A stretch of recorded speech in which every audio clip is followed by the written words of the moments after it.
Hello everyone, আসসালামু আলাইকুম। This is Salman. আজকে 16 ডিসেম্বর। সো আমরা সবাই ভাবলাম আমাদের বিজয় দিবসে কোথায় ঘুরতে যাওয়া যায়। সো রেডি হয়ে বের হয়ে গেলাম। এখানে আমার জন্য ওয়েট করছে আমার ছোট ভাই বোনরা। সবাইকে বিজয় দিবসের শুভেচ্ছা জানাই।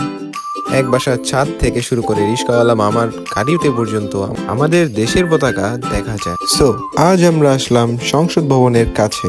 এখানে বিকাল থেকেই মানুষ ভিড় করা শুরু করছে।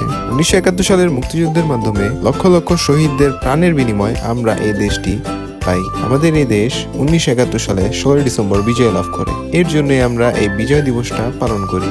সো এখানে আমরা সবাই মিলে একটু বসে আড্ডা দিলাম এবং এখানে সবাই মিলে আমরা চা খেলাম।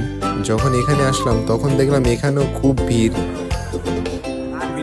তো আসলে ফ্যামিলি নিয়ে একটু ঘোরাফেরা করাটা খুবই মজাদার একটা বিষয়। আর এখানে আমরা ভাই বোনরা মিলে যদি ঘুরি কোথাও, এর থেকে আনন্দের বিষয় আমি খুঁজে পাই না। So if you like this video, please like and subscribe me.